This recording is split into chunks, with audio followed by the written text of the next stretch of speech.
এক নম্বর নেক সন্তান, 2 নম্বর উপকারী আলেম, 3 নম্বর সদকায়ে জারিয়াত।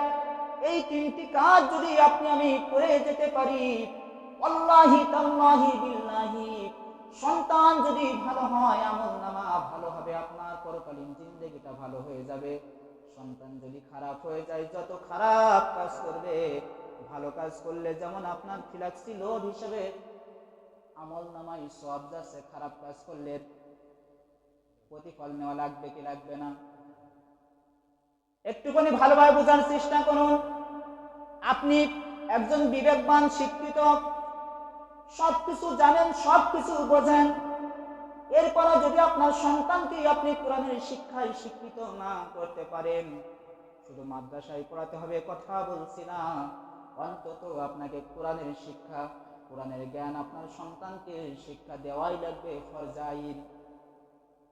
আপনি যদি কোরআনের শিক্ষা আপনার সন্তানকে না দিতে পারেন, আপনি যখন চলে যাবেন, আপনার জন্য তো নামাজে দাঁড়িয়ে সহিভাবে কোরআন তেলাওয়াত করতে পারবে না, চোখের পানি ছেড়ে দিয়ে নামাজের ভিতরে আপনার জন্য দোয়া করতে পারবে না, কাঁদতে পারবে না, চাইতে পারবে না, কারণ সে তো কোরআনই বোঝে না, মসজিদ মুখেই হবে না।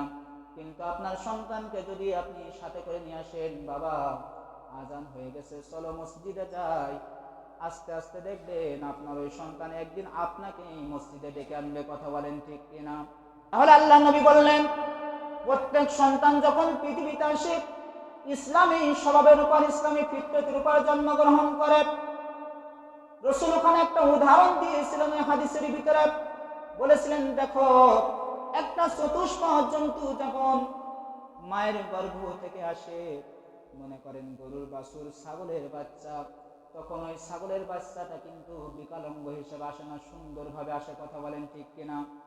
কিন্তু ছাগলের অথবা গরুর বাছুরটা যখন আমরা গলায় রশি দেই, যখন সে টানাটানি করে, অনেক সময় কানে পেঁচ দেওয়ার কারণে বাছুরটা যখন টান দেয় তার কানটা ছিঁড়ে যায়, কথা বলেন ঠিক কিনা? অথবা দৌড়াতে গিয়ে পাটা ভেঙে যায়, আঘাত পায়। রাসূল বললেন, ওই ছাগলের বাচ্চাটি, ওই গরুর বাছুরটি যেমন সুস্থভাবে দুনিয়ায় আসে, কিন্তু তার প্রভু তার মনিব লালিত পালিত করতে গিয়ে ত্রুটিযুক্ত করে ফেলে, কান কেটে যায়, পা খোঁড়া হয়ে যায়, গায়ে আঘাত লেগে গায়ের চামড়া ছিদ্র হয়ে যায়, কেটে যায়। রাসূল বললেন, মানুষের পরিচর্যার কারণে হয় সন্তান ইসলামিক স্বভাবের উপরে চলে আসবে, মুসলমান হবে, নাই তার পিতা মাতার প্রভাবে ইহুদি খ্রিস্টানে পরিণত হবে।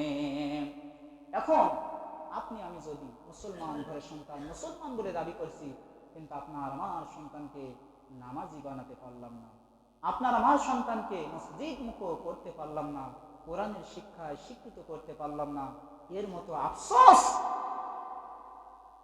পৃথিবীর জমিনে আর দ্বিতীয় কিছু আছে বলে আমি জানি না।